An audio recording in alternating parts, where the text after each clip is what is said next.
Right, we've been talking a lot lately about the ideas of engaging and encouraging. Last week, we had all the kids up here. Bowie did a great job of preaching the sermon with me. We talked about the headwaters of encouragement and how easy it is for us to encourage other people by simply just being kind, by being compassionate, right? Not difficult. We can all do it. Now, I'm not saying that it's in your nature to do it, but I am telling you this morning that because of Jesus and the kindness and the grace and the compassion that he's shown to us, the way he's forgiven us, we should be able just to be a conduit of that to the people around us, and by doing so, be the encouragement that God has equipped us and called us to be. Easy peasy, right? Isn't this Christian thing easy? I don't think so. In fact, it could be this morning that you struggle to show encouragement because you're not really living encouraged yourself. That true of anybody? Been true of me at seasons in my life. Sometimes I'm discouraged. You are too. Sometimes I can't say an encouraging word or show a bit of encouragement through my actions because I'm not encouraged myself. And so this morning, I want to talk about encouragement from this angle. If you're looking for a title to put on your notes, you can put this: the two fundamental realities of living encouraged. Now, this text, this section of the Gospel of John, I would encourage you to go home and just begin to read. Go back a few chapters and grab some context. You'll quickly understand that Jesus is coming rapidly to the end of his earthly ministry. It wasn't that long to begin with, just 3 short years, and it's about to culminate in the sacrifice of himself on the bloody and cruel cross and the subsequent resurrection from the dead. And so he is, in the chapters leading up to this text, and even our text that we're going to read in just a minute, Jesus is having some intimate moments with the 12, with those that he's called as his close disciples. And they're full of questions, and they're confused. And Jesus is saying some things that they're not quite understanding exactly. They're about to know in very real terms what it is that he's talking about. We come to the end of the chapter, John 16, and I just want to, as our text this morning, read the last verse. Jesus is, again, with his disciples. It's been revealed to the disciples who it is that's going to betray him here in short order. And Jesus says to them, I have said these things to you. This is verse 33. I've said these things to you that in me you may have peace. I'm telling you about what's about to take place so that you have some peace. I'm filling you in on some hard things because I want you to be at peace. This is what he's saying. It seems very counterintuitive because the things that he's sharing with them would not be things that would necessarily lead them to a place of peace in their own lives. But he says, I've said all of this to you that in me you may have peace. And then he says this, and this is what I want us to focus on. These are the two fundamental realities of living encouraged. Jesus says this: in the world, you will have tribulation. Your translation may say something like, in the world, you will have trouble, or you will face adversity. That's reality one. In the world, we will have trouble. Here's reality two that Jesus says. But take heart. Be encouraged. I have overcome the world.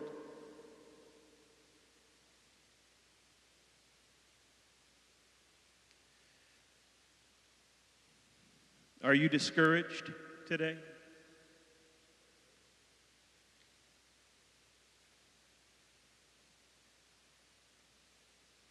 Is the weight of the world bearing down on you to the point where you're not sure you can stand beneath it any longer?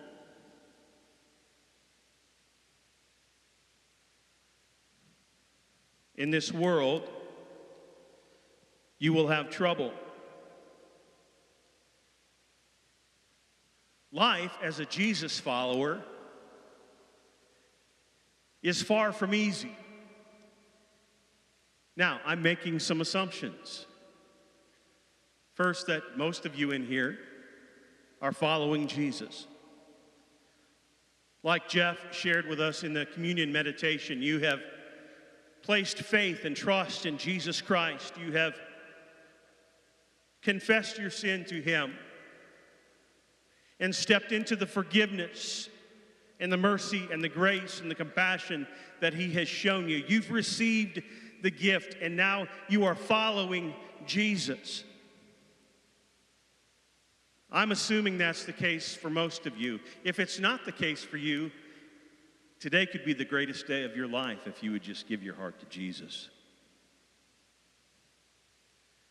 But just because we give ourselves to Christ, just because we place our faith and trust in his finished work on the cross and the power of his resurrection, does not mean that life becomes easy for us.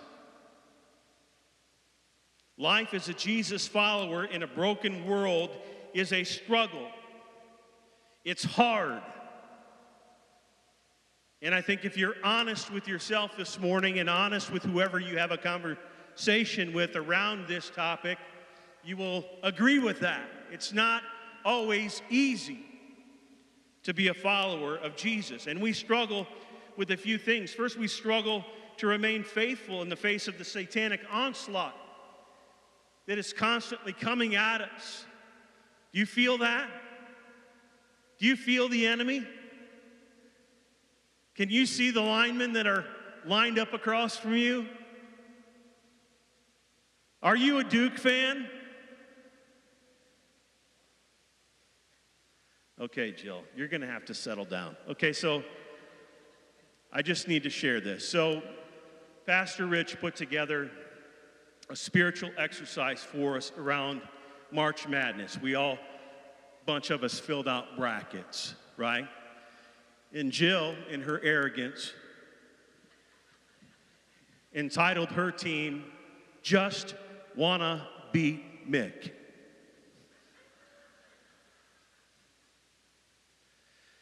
And so, the games of the Final Four were last night, in case you missed it. If you go to bed at a reasonable hour, you missed it. And we watched the first game, and Jill's pick, the Florida Gators, pulled off the upset against Auburn. Right? Everybody settle down a little bit. And the second game came on, and Duke, who I think at this point was thinking would probably just walk away with the championship, was up big against Houston, right? And maybe you, like me, rolled over to go to sleep. My old organs woke me up with 1 minute to go in the game. And I could not believe my eyes. Jill was asleep. I won't tell you how I know these things, but she was asleep. And I watched as Houston pulled off the unthinkable and put Duke away. Then I tapped Jill on the shoulder.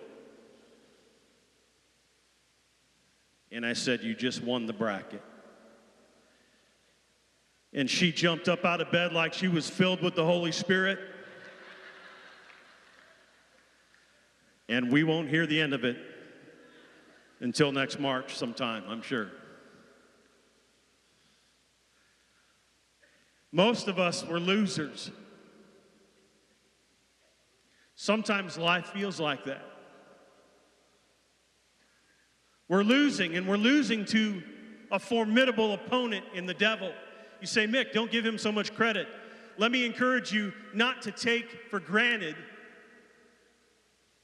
or not to overlook his power. I've said it before from this pulpit. Without Jesus, you are no match for the devil. And he is constantly on the attack. You know it. And we struggle to be faithful to our Lord and Savior Jesus Christ because the devil is attacking us. Back in chapter 13 of John, Jesus is dialoguing with Peter. Let's just look at it real quick. John 13, verse 36. Peter says to Jesus, "Lord, where are you going?" You're telling us these things, Lord. Where is it that you're going? And Jesus answers him and he says this, "Where I am going, you cannot follow me now, but you will follow afterward." And Peter, bold and impetuous and a little bit stupid sometimes, says this, "Lord, why can I not follow you now? I will lay down my life for you."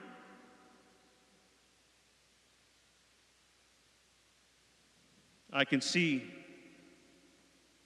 the wry smile come across Jesus' face. And he says to Peter, "Will you lay down your life for me, Peter?" "Truly, truly, I say to you," Jesus continues, "the rooster will not crow until you have denied me 3 times. The devil is battling. Faithfulness is difficult. We cannot afford to underestimate the cunning and the crafty power of our enemy. There is a reason that he is described as a roaring and devouring lion. As Jesus told the disciples, our spirits may be willing, but our flesh is weak. And as the Apostle Paul, we may be like, the things that I know I should do, those are the things that I don't do. And the things that I wish I wouldn't do, those are the things that I end up doing. And we live this way, and it's frustrating, and it's discouraging to us. We struggle to remain faithful in the face of the satanic onslaught. And it's not just our sinful propensities, it's also the fact that association with Jesus may prove to be costly for us. It's not a free ride, y'all. Now, salvation is a free gift. Don't misunderstand what I'm saying.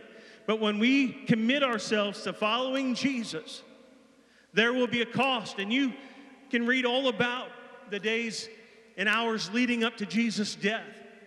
And again, I hate to pick on Peter, but he's the perfect example. He's in the courtyard, and Jesus is on trial, and people start to recognize Peter for who he is. At first, he just kind of denies casually, and by the time it's all said and done, denial number 3 is laden with curse words. It was costing Peter to be associated with Jesus. It might cost you socially to be associated with Jesus. You might lose friendships because you're associated with Jesus. You might lose a reputation that you've worked hard to build because you associate with Jesus. It might cost you materially to be associated with Jesus. It may cost you some influence to be associated with Jesus. It might cost you some opportunities in life, some promotion at work to be associated with Jesus Christ. We wrestle with our own sinful propensities. Association with Jesus proves often to be costly. And then thirdly, the world seems intolerant of those who truly follow Jesus, and they are discontent to just let us alone and allow us to think and to worship how we want or to associate with Jesus if we want. The world is not content to leave us be.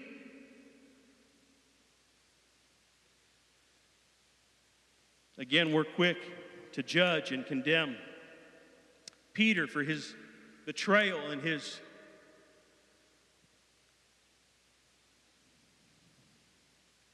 denial. But how often do we find ourselves doing the exact same thing? And in retrospect, when we see what we have done, how we have failed in our faithfulness to God, it's pure discouragement.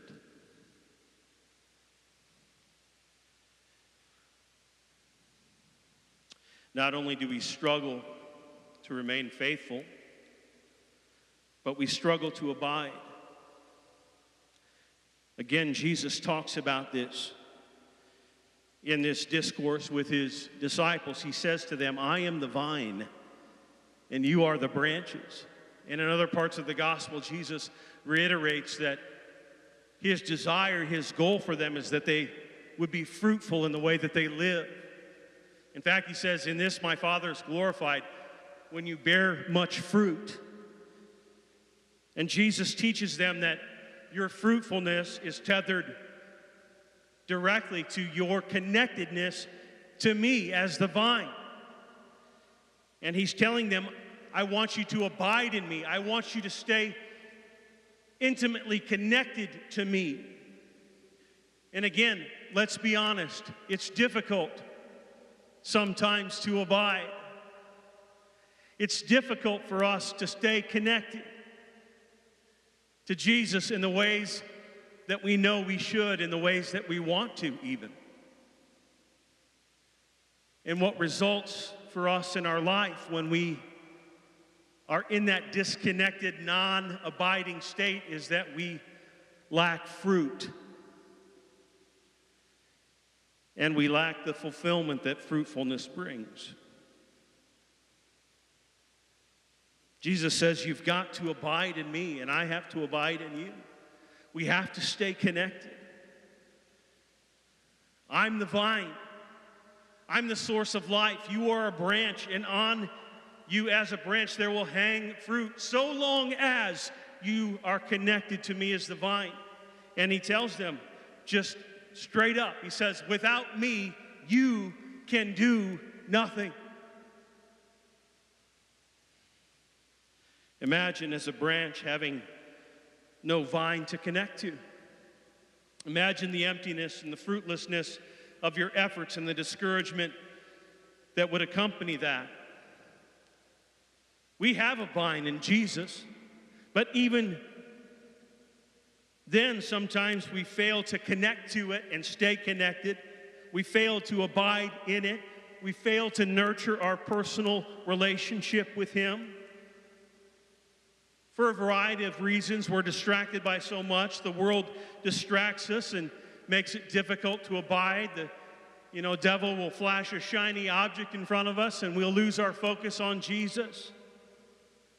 Or maybe we're trying to abide in other things.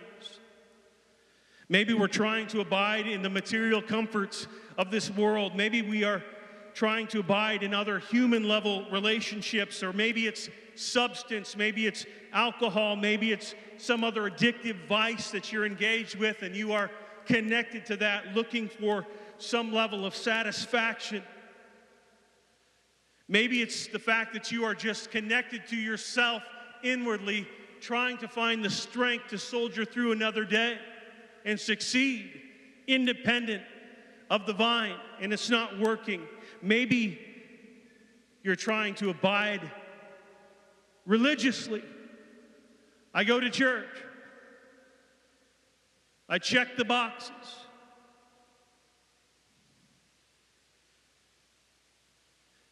If you're not abiding in Jesus, you're not abiding, loved one.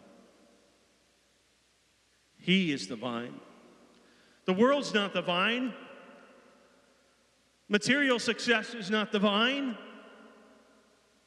Substance is not the vine. Self is not the vine. Your significant other is not the vine. Jesus is the vine. Faithfulness is hard. Fruitfulness can be hard if we're not abiding. Here's a third factor in our discouragement, why we struggle to live encouraged. It's the fact that the world around us hates and disdains us as followers of Jesus. You say, well, hatred and disdain, those are strong words, Mick. Yes, they are. They're Jesus' words. Look at the text again. Look at chapter 15. In verse 18, Jesus says, if the world hates you, know that it has hated me before it hated you. Now, he gives you a quick way not to be hated by the world. He says this, if you were of the world would love you as its own. But because you are not of the world, but I chose you out of the world, therefore the world hates you. The world hates you. If you drop down to chapter 16 in the first few verses, Jesus continues. He says, I've said all these things to you to keep you from falling away. He says, they, talking about the world, will put you out of the synagogues. You say, well, he's talking about the world there, Mick? Yeah, he's talking about the religious people in the world. A lot of what we see as religious is worldly. He says they're going to put you out of the synagogues. Indeed, the hour is coming when whoever kills you because they like you so much, no, because they hate you, whoever kills you will think that he is offering a service to God.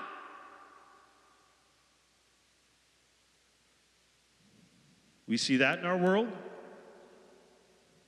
Can you say jihad? We certainly see it. Why will they do these things, Jesus? Verse 3.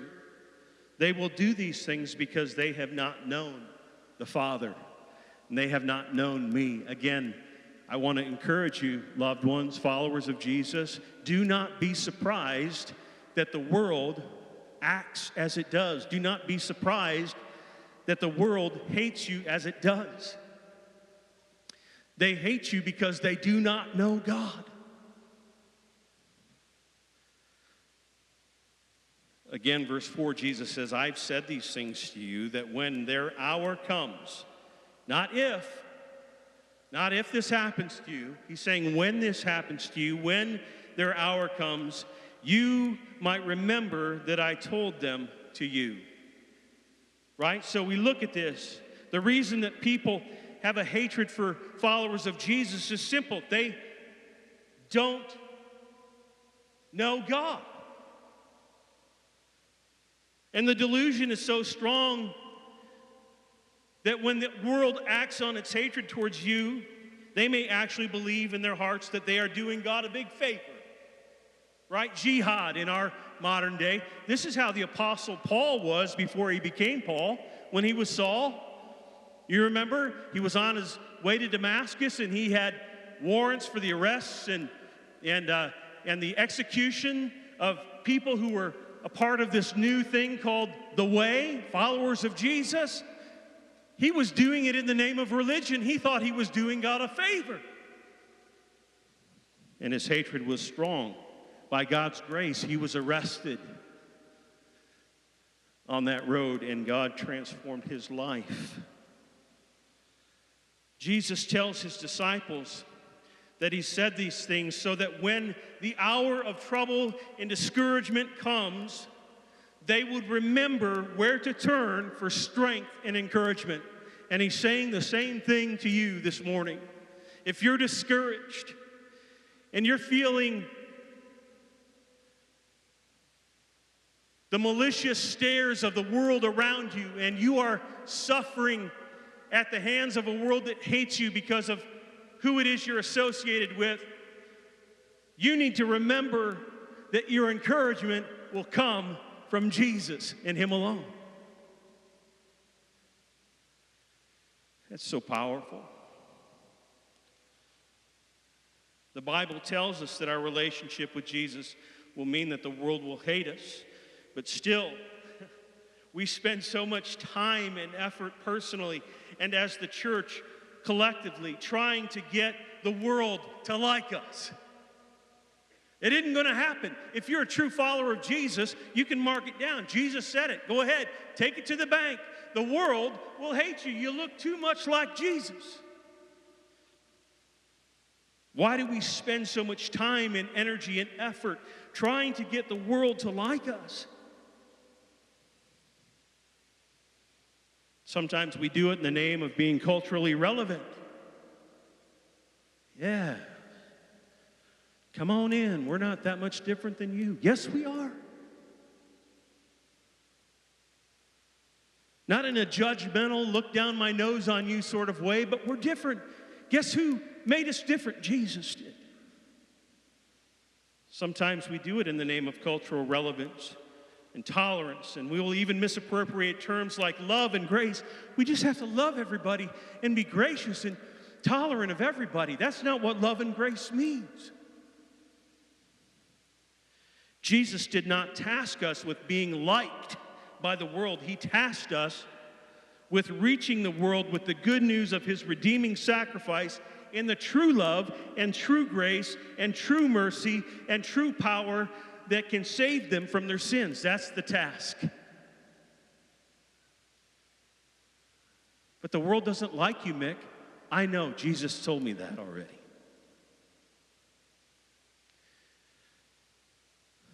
Say, okay, Mick, is this really a message on encouragement?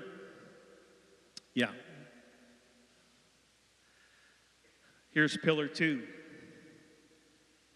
Jesus has overcome the world. And in this, we take heart. In this, we find our encouragement. D.A. Carson has said it this way, quote,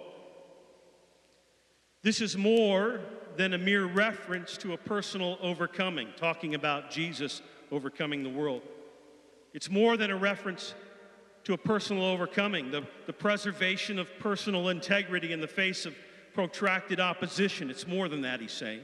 He continues, rather, the verb indicates victory.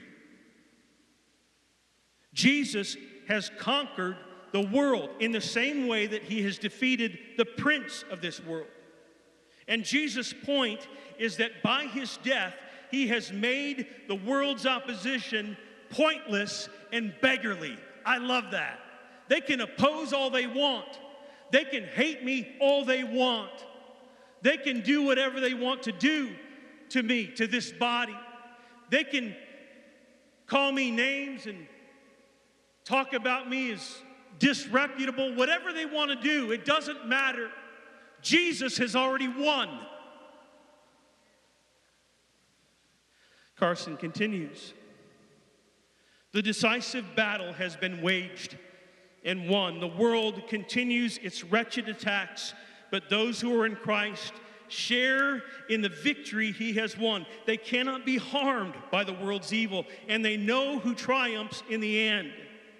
And from this, they take heart and begin to share his peace, end quote. That's so good. That's so good. Jesus enjoins his followers in his victory. Now, I'd like to think that Jill will share her victory with the rest of us. But she's not Jesus. Jesus enjoins his followers in his victory over the world. You want to write it down in simple terms? He wins, so we win. Right? It's like the guy that rides the bench all 4 years. Man, never sees a minute of playing time. If the athletic studs that are out there go out and win the game, guess what? He wins too, because he's on the team. If we've placed faith and trust in Jesus, we're on the team and we win. That's encouraging. And because he has won, and because we win, he is for us the source of pure joy. And that joy is not subjected to the dire circumstances of this fallen world in which we live.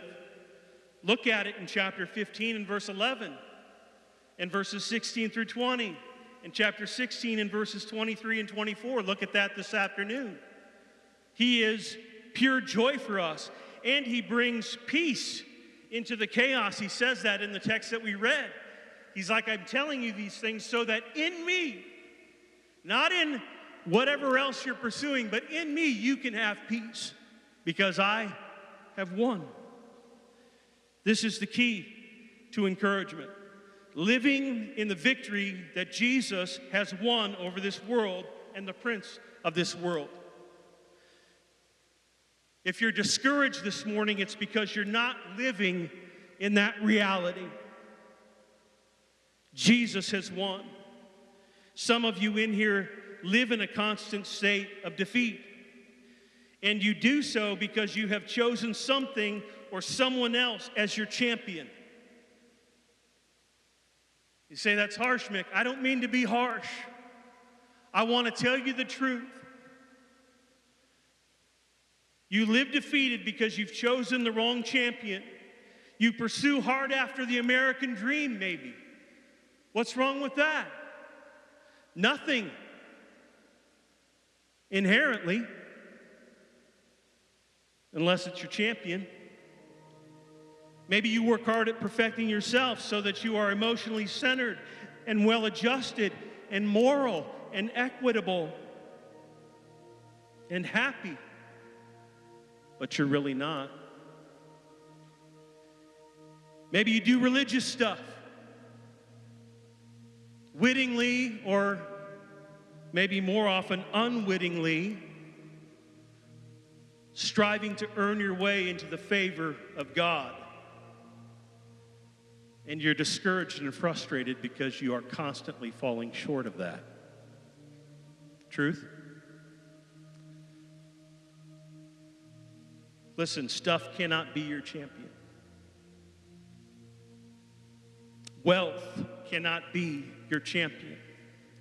You yourself cannot be your own champion. None of these is an overcomer. None of these is a victor. None of these can invite you to share the podium with them or to wear the laurel wreath with them or have a gold medal around your neck with them. None of them is capable of that. Jesus is the overcomer. Jesus is the champion. Jesus won the victory. Jesus enjoys his followers in the win. Only Jesus.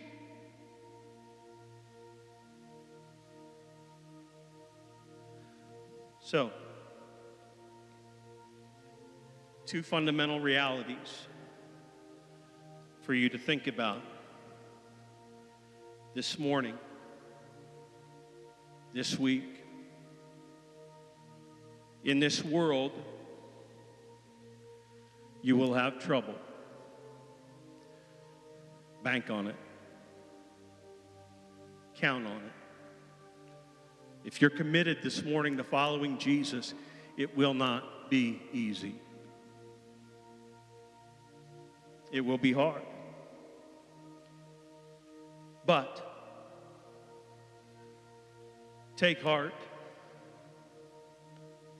because Jesus has overcome the world.